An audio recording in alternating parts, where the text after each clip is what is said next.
Oh yeah, so for our second lesson this week, we're going to go right back to the start and have another quick look through our place value and see what we can remember, and just recap so our knowledge is firm, and also just link it back to our most recent work on decimals. We're also going to then set up a little game that you can play that will reinforce your knowledge of place value, but also have a little fun at the same time. And you can challenge the people around your household to see whether you can beat them too. So firstly, let's have a look at the columns that we introduced right at the very beginning of the year. And these are the columns that we've used all the way through the year, and we've added two more later on.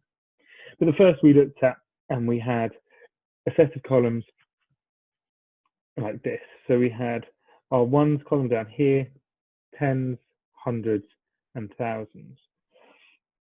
Now, there's a few things that we need to remember when we're looking at this, and it's really important that when we set up our numbers, we place them into the right column. If I was to place a number in a tens column, then we know that its value is that many tens. The same goes if I was to place the same number in the thousands. The digit may be the same, but the value of it is different. It is now that many thousands. So for example, if I had 5 tens, I put that in that column, that we know is the value of it is 50. That's 5 tens. This is the 5 digit stays the same, but I can put it up here. The value of that digit now changes. Rather than it being 5 tens, 50, it is now 5 thousands, which is 5,000. And this is massively important because as long as we get our columns correct and we line it up correctly, we then know what we can compare in our number, how we can order our number, and making sure that we're adding and subtracting within the right columns. There is something else that we need to talk about when we're looking at our place value grid. So if I just clear this for a moment, what we have is ones, tens, hundreds, and thousands. And what we need to know is the relationship between each of the different columns.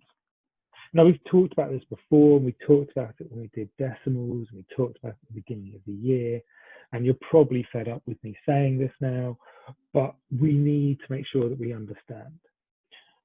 And what that is that each column is 10 times bigger or 10 times smaller as you go along.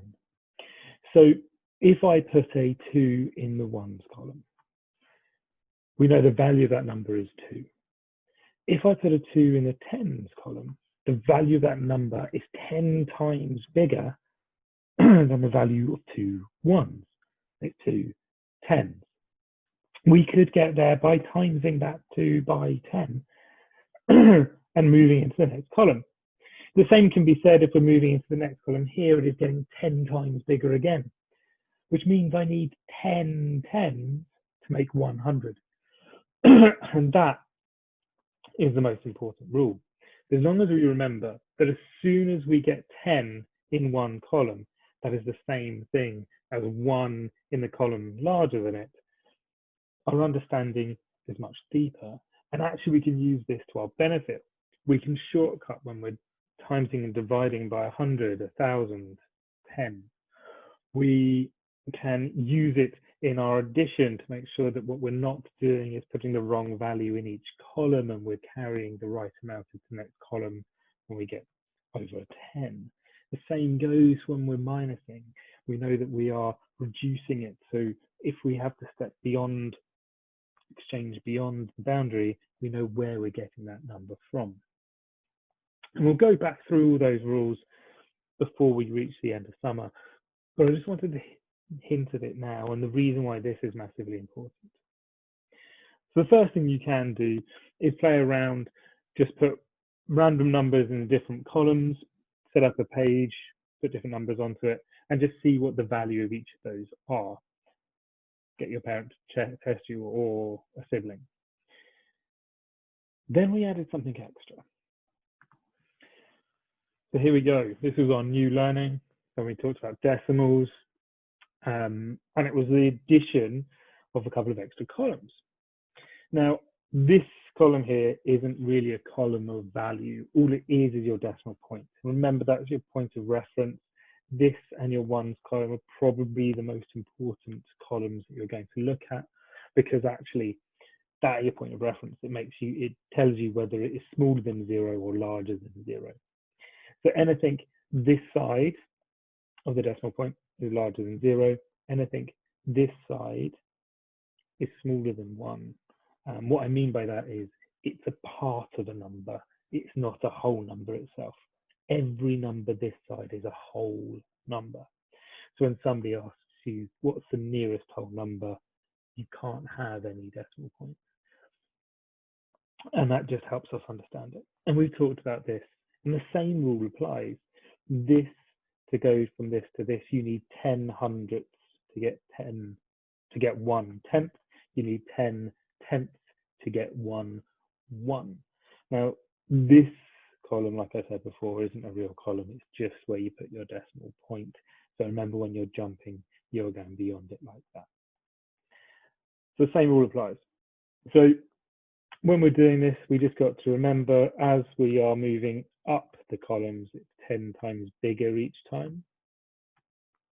And as we're coming down the columns, it's 10 times smaller each time. And now the rules that we need to remember. And as long as we remember those, it stands us in good stead. Other than that, that's what you need to know about place value in the case of the grid. But what you can do with this grid is what's more important. Much like we did in decimals, you can compare the numbers, remembering to compare from the largest column first, moving down. So you always compare with your largest column and then move down as you go along. You can work out what timesing by 10 is, because you're moving it one column this way. You can work out what dividing by 10 is by moving one column this way. You can work out what timesing by 100 is, because we worked out that was 2 columns, because 10 times 10 is 100. And if you take that one step further, you can even work out what timesing by 1,000 is, because 1,000 is 10 times 10 times 10. 10 times 10 is 100. 100 times 10 is 1,000. So when we times by 1,000, we're going to move it 1, 2, 3 steps. And that's why this is massively important. And this is why it's a great way of us understanding how it works, but also making our lives slightly easier moving forward. Okay, so here's your task for this week. And hopefully it's a nice, interesting one. You can play with lots of different people. You can choose the way that you go about it. You can challenge people. You can think about different ways to do it. But it's a game of naughty and nice. So this is played in lots of different ways. So firstly, you need to play in a pair. You need to have either a dice each or a dice between you. And the essence of it is you have your place value grid.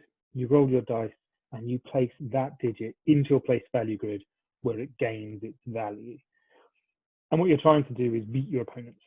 Now, you can play this in multiple different ways. So the first way to play it is the nice way.